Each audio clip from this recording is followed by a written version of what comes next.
우리가 살아가는 이 세상은요, 이제 보는 것이 지배하는 세상입니다. 여러분, 요즘에 얼마나 많은 볼거리들이 있습니까? 뭐 스마트폰을 보면 온통 하루 종일 볼거리가 꽉 차 있고요. TV 리모컨만 누르면요, 채널이 너무 많아서 셀 수도 없어요. 지금 시대는요, 보는 시대입니다. 이 보는 시대에 뭐를 좀 읽고 깨닫고 생각하자고 그러면 구시대적이라고 그래요. 책을 읽는 사람이 너무나도 줄어드는 그런 시대 분위기 속에 놓여 있습니다. 하나님의 말씀을 좀 읽자라고 하면 많은 분들이 부담을 느낍니다. 시간이 많이 없다는 거죠. 그리고 읽기가 힘들다는 거죠.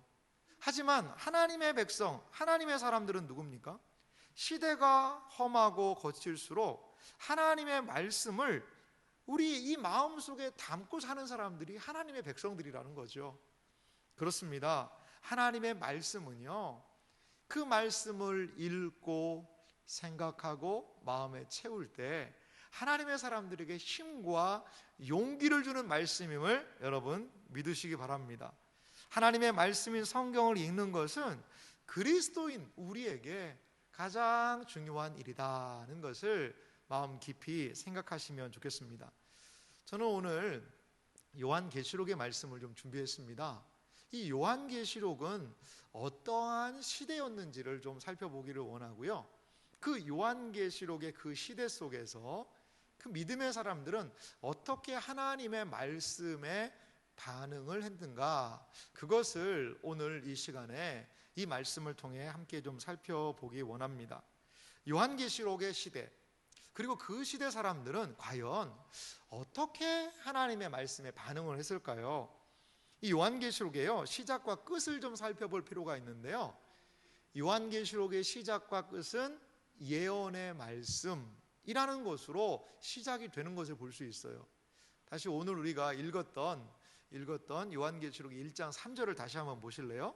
이렇게 말씀합니다. 이 예언의 말씀을 읽는 자와 듣는 자와 그 가운데 기록한 것을 지키는 자는 복이 있나니 때가 가까움이라. 요한계시록은요, 이렇게 시작합니다.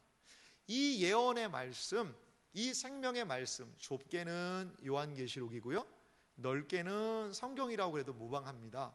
이 예언의 말씀을 읽는 자, 그리고 듣는 자, 그 가운데 기록한 것을 지키는 자가 복이 있다라고 얘기를 해요.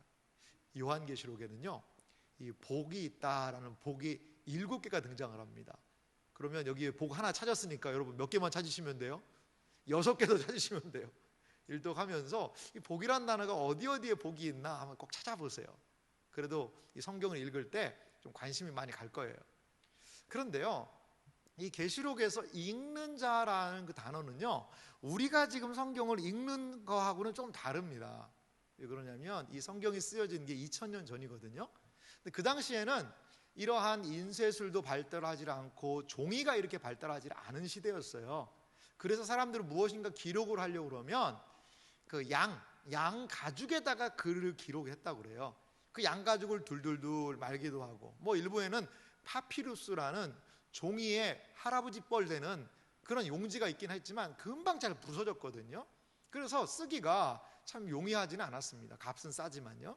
그래서 양 가죽에다가 성경을 기록하려고 하니까 얼마나 성경이, 여러분 이 양 가죽이 양 한 마리가 얼마나 할까요?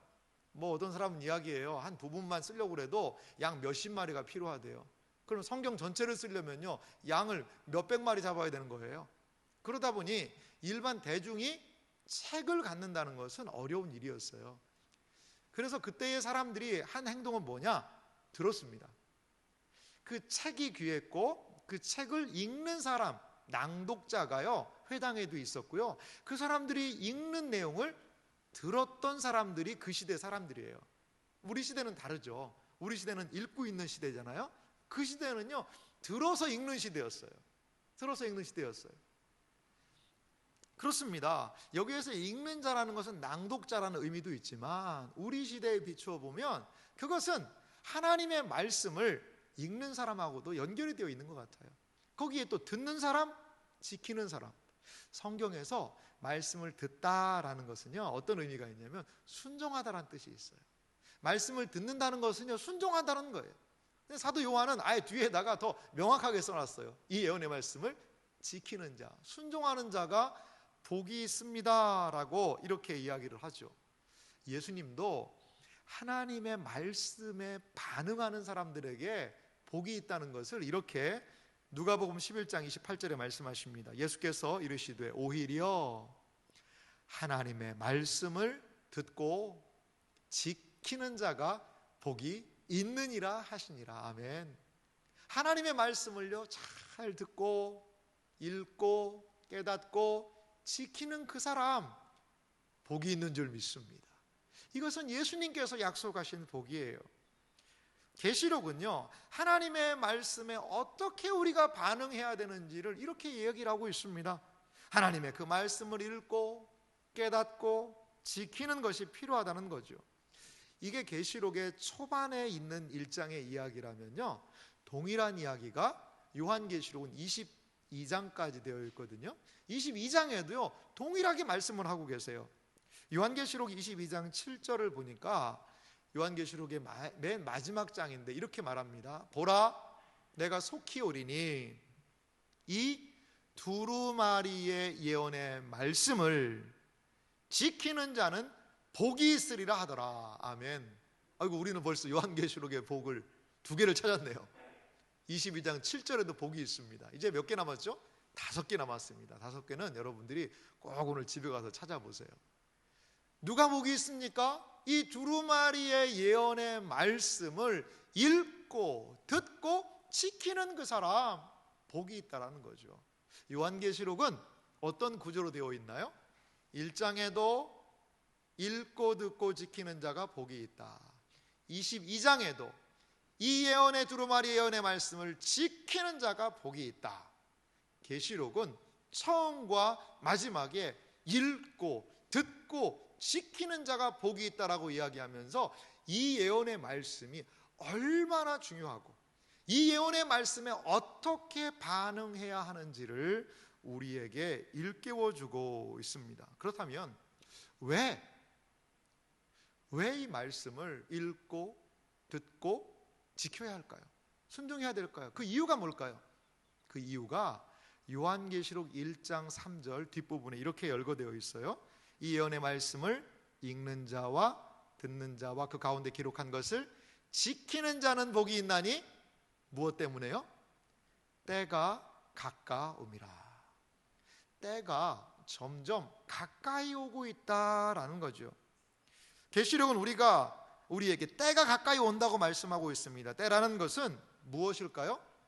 이 때라는 것은요, 예수님이 다시 오시는 그때, 예수님의 재림이 점점 다가오고 있다는 겁니다. 여러분, 예수님의 재림이 다가온다는 것은요, 어떤 사람들에게는요 경고로 작용합니다. 신앙생활에서 뒤로 물러나 있던가 믿음에서 물러나 있는 사람들에게 예수님이 가까이 오신다는 것은 경고와 같아요. 그리고 여러 어려움 가운데서도 인내하는 그리스도인들에게 예수님이 다가오신다, 가까이 오신다는 것은 어떤 의미가 있을까요? 그것은 소망입니다. 소망이에요. 인내의 끝에 주님이 오실 것이다라는 그 소망을 가질 수가 있다라는 것이죠. 때가 가깝다는 것은요, 신자들이 하나님 앞에서 어떤 삶을 살아야 되는지를 우리에게 일러줘요. 책임 있는 삶을 살아라는 거죠. 이 신약 성경에 때가 가깝다라는 이 표현에 특징이 있는데요, 그것은 그 때에 걸맞는 삶을 살아라 라는 의미가 거기에 있다는 겁니다. 그렇습니다. 하나님의 말씀을 듣고 왜 순종해야 됩니까? 때가 가까이 오기 때문이라는 겁니다. 그렇다면 이 예수님이 오시는 그 때, 요한계시록이 우리에게 말씀을 소개하고 있는 그 때의 그 배경은 과연 어떤 거냐, 이것을 계시록 안에서 좀 살펴보기 원합니다. 이 계시록이 보여주는 시대가 있습니다. 계시록이 어떤 시대를 보여주냐면 이 때, 그 가까운 때는 환란의 때라고 이야기를 해요. 요한계시록은요, 우리 신자들에 대한 정의를 또 하나 내리고 있는데요, 요한계시록 7장 14절에 보니까 이렇게 말씀합니다. 이는 큰 환난에서 나오는 자들인데, 이는이 누구냐면 우리 성도들이에요. 신자들이 흰옷을 입은 그 무리가 누구뇨 물어보니까 큰 환난에서 나오는 자들인데 어린 양의 피에 그 옷을 씻어 희게 하였느니라.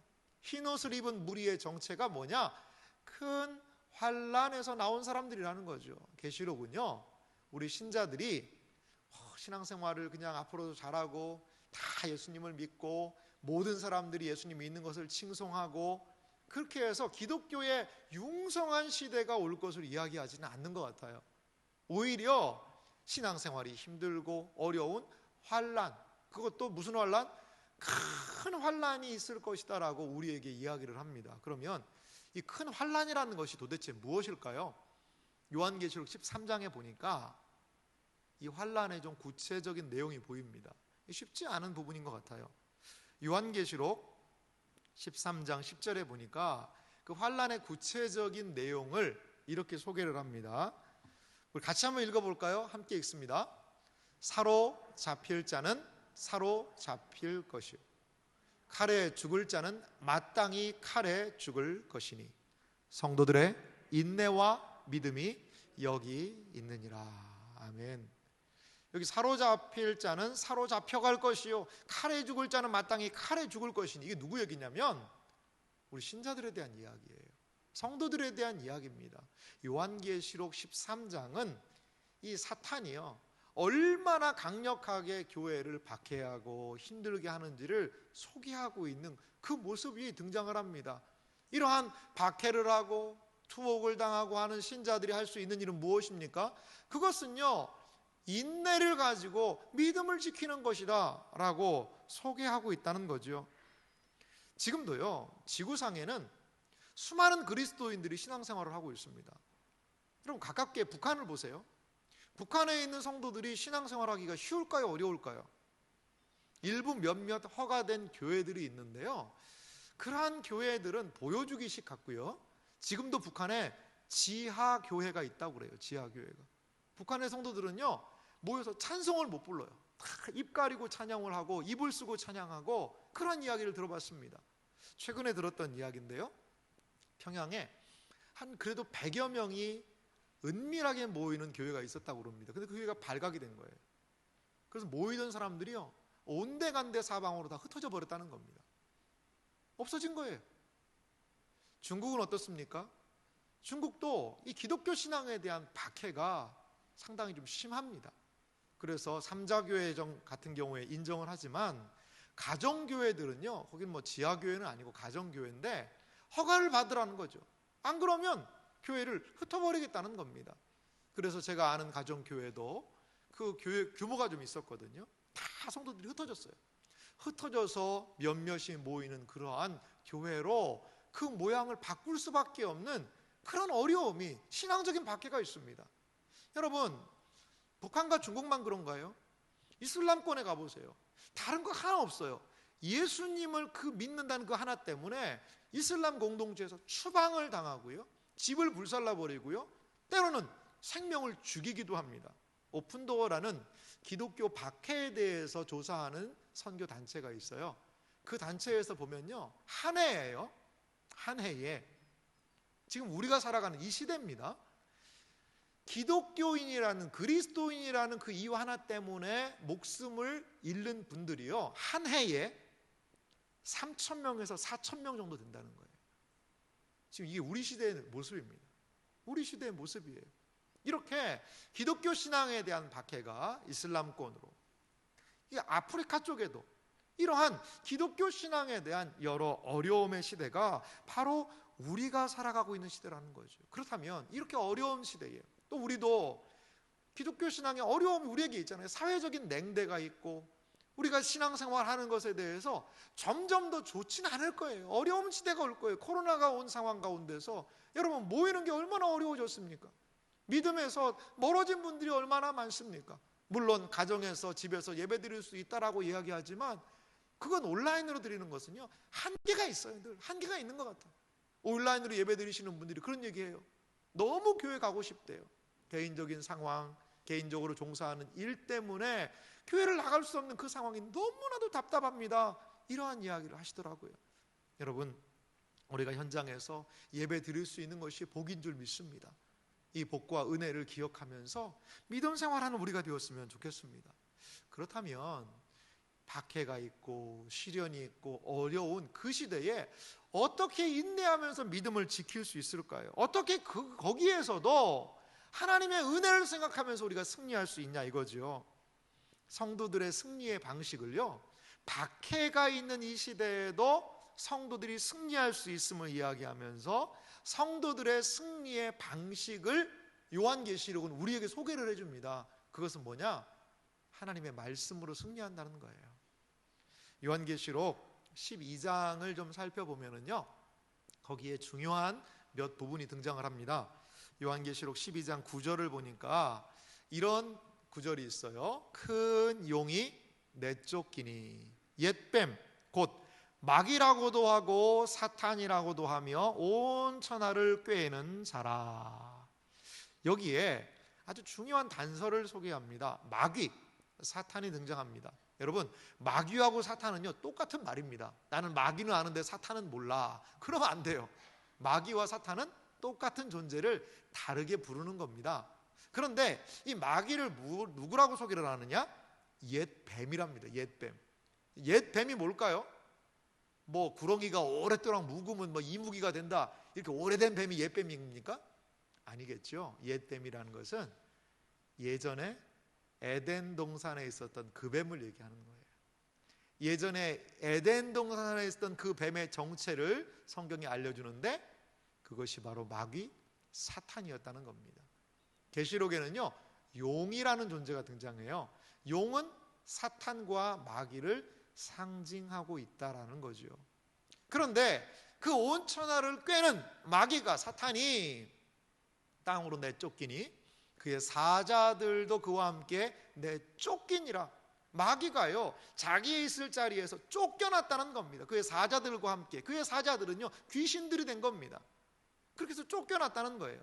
그러면 그 쫓겨난 그들과 어떻게 신자들은 싸워야 할까? 이것이 11절에, 요한계시록 12장 11절에 등장합니다. 우리 같이 한번 읽어볼까요? 함께 읽겠습니다.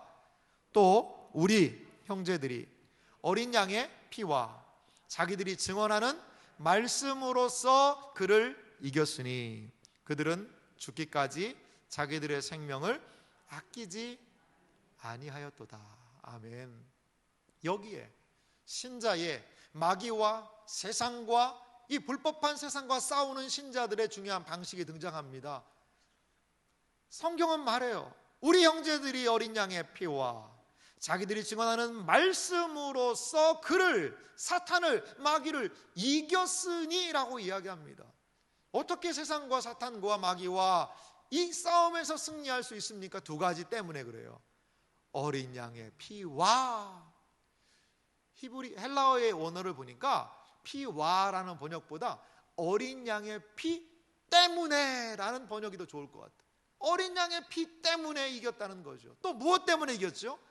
자기들이 증언하는 말씀으로서보다 말씀 때문에, 그 디아라는 헬라어 단어가 쓰였는데 어린 양의 피 때문에 이길 수 있었고, 자기들이 증언하는 말씀 때문에 마귀 사탄 이 세상과 불법하는 가운데서도 이길 수가 있었다라는 겁니다. 어떻게 죽기까지 자기 생명을 아끼지 아니할 수 있을까요? 어린 양의 피 때문에, 자기들이 증언하는 말씀 때문에 이길 수 있었다라는 것이지요. 여기 자기들이 증언하는 말씀이다라는 것은 이 말을 밖으로 내뱉는다는 것 아니겠어요? 그러면 이 하나님의 말씀이 이 바깥으로 나와서 그 말씀대로 살고 그 말씀으로 이기려면 먼저 선행되어야 하는 것이 있습니다. 그것은 말씀이 이 속으로 들어가는 거예요. 그래서 12장에 신자들이 말씀으로 승리한다라는 것을 하고, 10장에 보니까, 요한계시록 10장에 보니까 사도 요한이 한 상징적인 행동을 하는 것을 볼 수 있어요. 자, 말씀으로 이기는 이 사람들을 도전하기 위해 사도가 보여준 모습은 무엇입니까? 요한계시록 10장 9절 말씀 보니까 이런 장면이 등장해요. 내가 천사에게 나아가 작은 두루마리를 달라 한즉 천사가 이르되 갖다 먹어버리라. 이 작은 두루마리라는 건 그때는 이제 양피로 만들었으니까요, 종이가 없는 시절이니까 쉽게 말하면 책이라고 하면 좋아요. 작은 책을 천사에게 달라 하니까 천사가 이르되 이 책을 먹으라고 하는 거예요. 먹어버리라는 거죠. 그래서 내 배는 쓰나 내 입에는 꿀같이 달리라. 입에는 달다는 것은요, 이게 생명의 말씀이요, 은혜의 말씀이니까 달고 오묘한 그 말씀, 그러면서 먹은 거예요. 근데 왜 속에서는 썼을까요? 거기 안에는 또 하나님의 심판이 있고 하나님의 축복도 있지만 저주의 말씀도 있고 이 시대가 앞으로 진행될 것을 생각하니까 마음에서 묵상할 때 그런 아픔도 있는 겁니다. 이 말씀에 저는 이중성이라고 보거든요. 그러한 부분이 이 말씀 안에 경험된다는 거죠. 그러자 10절에 보니까 요한이 실천합니다. 내가 천사의 손에서 작은 두루마리를 갖다 먹어버리니 내 입에는 꿀같이 다나 먹은 후에 내 배에서는 쓰게 되더라. 11절은 말합니다. 그가 내게 말하기를 내가 많은 백성과 나라와 방언과 임금에게 다시 예언하여야 하리라 하더라. 백성, 나라, 방언, 임금, 이것은 계시록에서 이 세상을 상징하는 단어예요. 이 세상에 다시 예언, 하나님의 말씀을 드러내야 한다라는 것이죠. 여러분, 그렇습니다.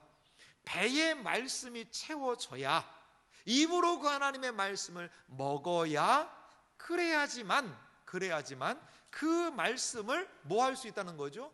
증거할 수 있다는 거예요. 나타낼 수 있다는 거예요. 그대로 살 수가 있다라는 겁니다. 그렇습니다. 먹는다는 표현은 하나님의 말씀을 읽고 그 말씀을 내 속에 채운다라는 그런 의미가 있어요. 말씀을 입에 두고 배에 채워야 합니다. 하나님의 말씀을 읽으며 그 말씀을 생각과 마음에 채워야 한다는 거죠. 하나님의 백성은 누구입니까? 하나님의 말씀을 먹는 사람들, 그것이 바로 하나님의 백성이라는 거죠. 미시게찬이라는 책을 쓴 프랑스의 브리아 샤바랭이라는 사람이 있다고 그래요. 오래전에. 이분은 19세기의 사람입니다. 근데 이 사람이 아주 멋있는 이야기를 했어요. 그 사람이 이렇게 얘기했대요. 당신이 무엇을 먹었는지 말해달라. 그러면 당신이 어떤 사람인지를 알려주겠다. 그 사람이 어떤 사람인지는 뭘 먹으면 보면 안다는 거예요. 육식을 좋아하는 사람인지, 채식을 좋아하는 사람인지, 어떤 음식을 좋아하는 사람인지를 보면은 그 사람의 건강도 알 수 있고 그 사람의 모습을 알 수 있다라는 미식예찬이라는 이 책에 이 한 구절을 적어놨다라고 그래요. 여러분, 이것은요, 우리에게 참 영적인 교훈도 주는 것 같아요. 하나님께서는요, 하나님의 백성들이 먹어야 하는 것이 단순히 질 좋은 음식이 아님을 알려주십니다. 하나님의 백성은 무엇을 먹어야 할까요? 하나님의 말씀을 먹어야 한다라는 거죠. 하나님의 백성은 하나님의 말씀을 먹어서 세상과 구별된 존재라는 것을 드러낼 수 있어야 된다는 거예요. 신명기 8장 3절 말씀 보니까요, 이렇게 우리에게 교훈하고 있습니다. 우리 같이 한번 천천히 읽어보도록 하겠습니다.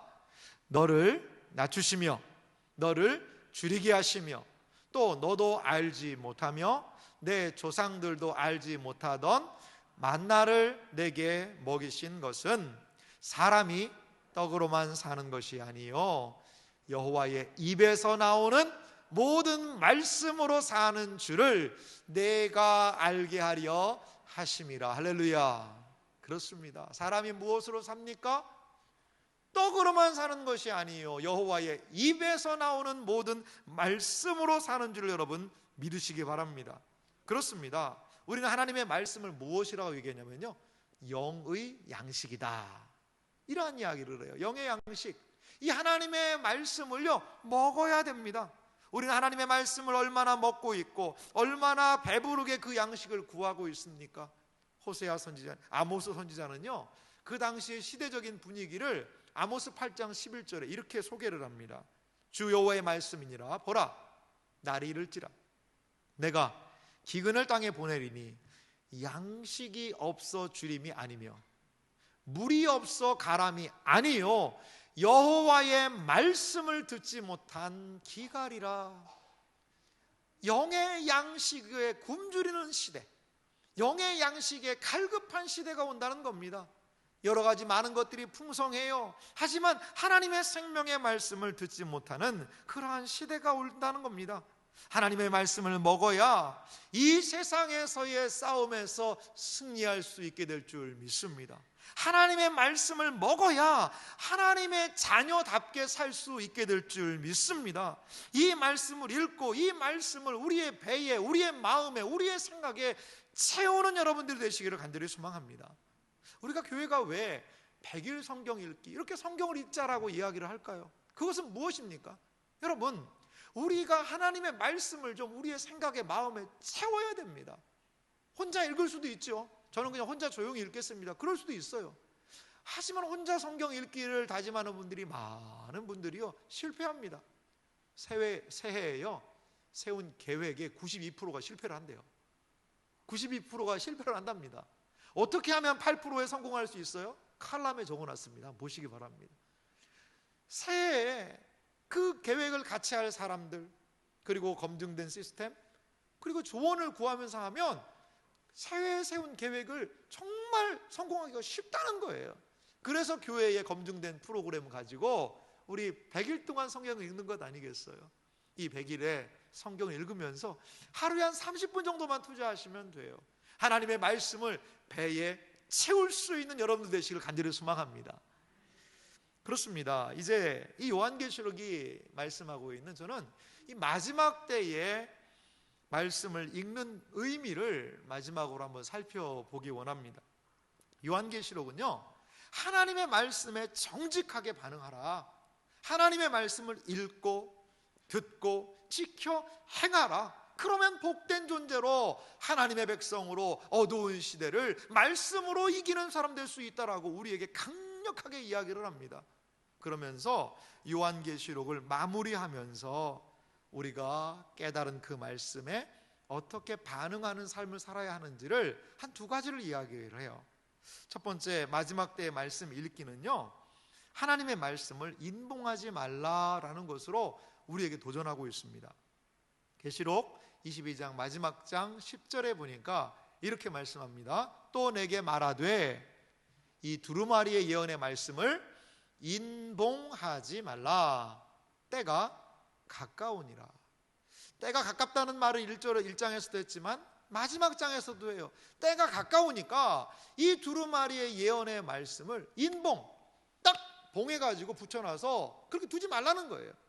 이 말씀을 인봉하는 때, 이 봉인을 해서 꽉 닫아둔 때가 아니라는 겁니다. 지금 이 시대는 이 말씀을 열어서 읽고 알리고 뜻을 밝히 보고 그렇게 하는 시대가 바로 우리의 시대라는 거죠. 사랑하는 성도 여러분, 우리는 하나님의 이 말씀을요, 펼쳐 읽어야 돼요. 펼쳐 읽어야 돼요. 닫아놓기만 하면 안 돼요. 어떤 분들은 우리 교회 분들은 아닌 것 같아요. 어떤 분들은 그런 분이 있다고 그래요.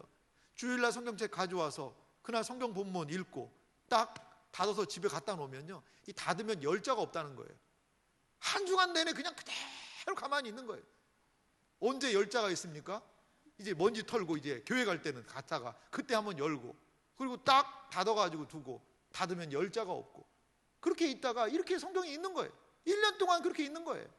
여러분, 지금 시대는요, 너무나도 볼거리들이 많아요. 들을 것도 많고요. 하나님의 말씀을요, 열어서 펴서 읽고 생각하고 이것을 내 마음에 묵상하고 하는 그것이 너무나도 어려운 시대 같아요.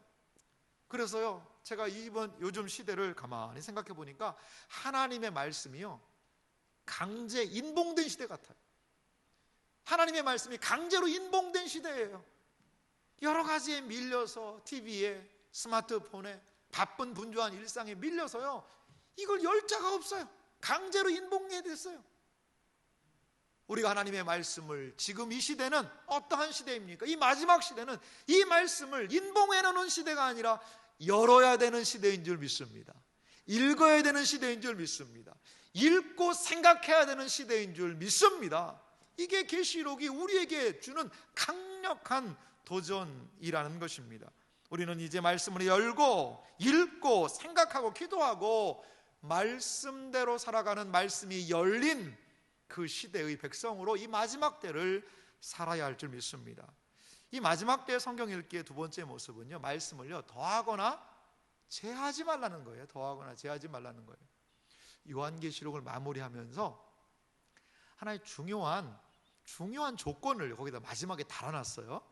요한계시록 22장 18절과 19절을 제가 읽어보겠습니다. 내가 이 두루마리의 예언의 말씀을 듣는 모든 사람에게 증언하노니 만일 누구든지 이것들 외에 더하면, 이 말씀에다가 뭘 보태는 거예요. 그러면 하나님이 이 두루마리에 기록된 재앙을 그에게 더하실 것이요. 19절은 말합니다. 만일 누구든지 이 두루마리의 예언의 말씀에서 빼버리면, 제해버리면 하나님이 이 두루마리에 기록된 생명나무와 및 거룩한 성에 참여함을 제하여 버리시리라. 하나님의 말씀을요 그대로 받아야 된다는 거예요. 내 개인적인 생각, 주관적인 견해에 따라서 어떤 것은 보태고 어떤 것은 빼버리고, 아이고 이 말씀은 너무 힘드니까 뺍시다, 아이고 어떤 것은 더 뺍시다, 뭐 이렇게 하나님의 은혜도 성공하게 잘 될 건 보탭시다. 그래서는 안 된다는 거예요. 그러면 온갖 저주, 생명나무에서 제해버린다는 겁니다. 신구약 66권 1189장의 모든 말씀을 여러분 하나님의 말씀으로 믿으시기 바랍니다. 하나님의 말씀이 왜곡되지 않도록 조심해야 돼요. 그리고 존중해야 됩니다. 하나님의 말씀을 읽을 때 주여 말씀하옵소서라는 납작 엎드려서 기도하는 마음으로 하나님의 말씀을 대해야 한다라는 거지요. 말씀의 의미를 알고 배워야 합니다. 그러면 거기에서 우리가 살 길이 보이고요, 거기에서 하나님이 행하시는 일들을 우리는 하나님의 말씀을 통하여 경험할 수 있을 줄 믿습니다. 작년에도요 100일 성경 읽기를 하시는 분들의 간증들을 들어보면 이 성경을 읽으면서 하나님 주신 은혜가 있었다는 거예요. 어려움이 있었는데도 그 어려움도 이기게 하시고, 이러한 100일 동안에 하나님의 말씀을 읽으면서 내 안에 있는 변화들이 있었다는 것을 많은 분들이 간증하셨어요. 사랑하는 성도 여러분, 하나님의 말씀을 바로 읽기 바랍니다. 하나님의 말씀에 대한 이러한 자세와 태도는 하나님의 말씀이 안내하는 영원한 생명과 구원으로 우리를 인도하게 될 줄 믿습니다.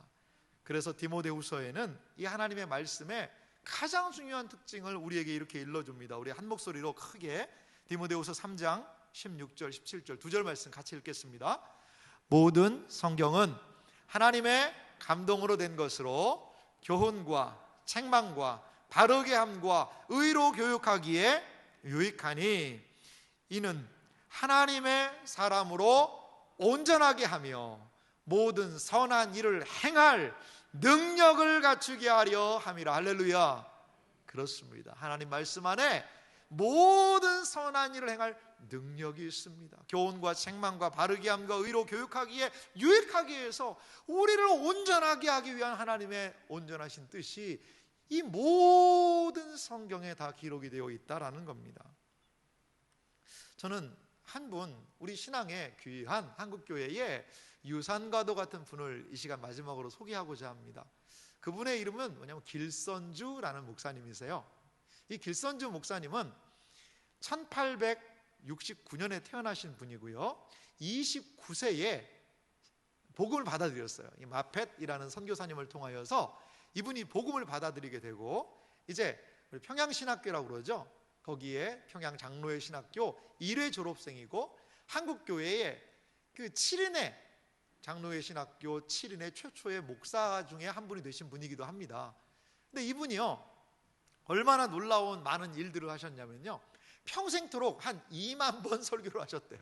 뭐 부흥회도 사경회도 많이 인도하시고요, 그리고요 엄청난 많은 사람들에게 복음을 증거했고, 그리고 800여 명의 이분의 영향을 받은 후배들, 기독교 지도자들이 배출되기도 했고요, 그리고 평생도록 한 3,000명한테 세례를 주시기도 했고, 교회를 한 60여 곳 개척하시기도 했고, 1919년 3.1운동 때에는 민족대표 33인 중에 기독교 대표로 이분이 거기다 사인을 하고 그 자리에 서셨던 우리 기독교 신앙에서 너무나도 중요한 분이세요. 1935년 35년 이 북한의 평남이라는 그 지역이 있었는데요. 거기에서 고창교회에서 사경회를 인도하시고 마지막 말씀을 다 증거하시고 축도하시고 쓰러지셨대요. 축도하시고 그리고서는 67세의 나이에 하나님이 불러가신 분이세요. 그런데 이 길선주라는 목사님이, 사실 이 길선주 목사님이 우리 한국교회에 지대한 공헌을 한 게 하나 있습니다. 뭔지 아세요? 새벽 기도입니다. 새벽 기도. 이 길선주 목사님이 내가 새벽에 종 칠 테니까 기도할 사람들은 모여서 기도합시다, 그렇게 가지고 시작된 게 평양에서 새벽 기도예요. 그렇게 해서 새벽 기도의 한국교회가 시작이 되기도 됐었습니다. 그런데 이렇게 막대한 영향력을 미쳤던 이 길선주 목사님, 그분의 삶은 어땠을까요? 이분은 보니까요, 이러한 놀라운 사역을 할 수 있었던 것은 이분의 꾸준한 성경 읽기였다는 거죠. 하루 꼭 1시간씩은 성경을 읽고 암송했다고 그래요. 그리고요, 이분은 성경을 하루에 3시간 이상씩 꼭 연구하고 치필하는 그 일들을 계속 반복했다고 그럽니다. 이분이요, 요한계시록을 몇 번 읽었다고요? 10,000번 읽었답니다. 10,000번. 얼마를 읽으면 10,000번을 읽을 수 있을까요? 이분이 약 30여 년 이상을요, 매일 요한계시록을 읽었다는 거예요. 매일. 돌아가시기 전까지 매일 요한계시록을 읽었대요. 그 횟수를 세보니까 1만 번 정도 된다는 거예요. 어떻게 하면 매일 요한계시록을 읽을 수 있을까요? 처음에야 읽겠죠. 나중에는 어떻게 해요? 암기를 하는 거예요. 암송을 하는 거예요. 매일 아침에 일어나면 요한계시록을 암송을 전체하고 하루를 시작하는 거예요. 그러면서 성경에 사로잡힌 분이었다는 거죠. 얼마나 많이 성경을 읽었을까요?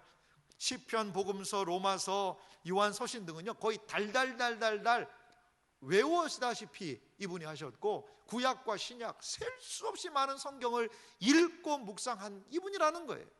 그래서 우리나라 기독교 신앙의 가장 어두운 그 시대, 그 일제시대라는 그 어두운 시대를 이 길선주 목사님은 하나님의 말씀을 읽고 그 말씀의 횃불을 높이 들면서 그 시대의 많은 한국교회 사람들을 일깨울 수 있었다는 것이지요. 사랑하는 성도 여러분, 시대 탓하지 마시기 바랍니다.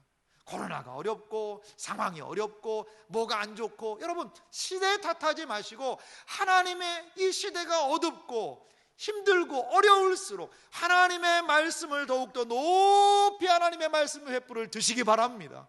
그리하여 시대가 아무리 어렵다 하더라도 여전히 살아 역사하시는 그 하나님의 말씀을 먹고 그 하나님의 말씀을 마음에 채우고 생각에 넣어서 우리가 이 어두운 시대를 하나님의 말씀의 밝은 빛을 따라 나아가는 그러한 삶이 우리에게 있기를 간절히 소망합니다. 사랑하는 성도 여러분, 하나님의 말씀을 읽고 듣고 행하는 자에게 복이 있습니다. 올 한 해 우리는 100일 성경 읽기를 통하여서 하나님 말씀을 읽으려고 해요. 들으려고 해요. 그리고 그대로 살려고 노력합니다. 여러분, 이것은 몇몇 사람들의 전유물이 아니라 우리가 하나님의 백성으로 이 시대를 살아가는 우리 모두에게 절대적으로 필요한 일임을 믿습니다. 하나님의 말씀을 읽으십시오. 들으십시오. 행하십시오. 그래서 혼탁한 이 시대, 혼란스러운 이 시대에도 여전히 말씀하시며 우리를 생명길로 인도하시는 하나님의 놀라운 은혜를 경험하시는 여러분들이 되시기를 주님의 이름으로 축원합니다.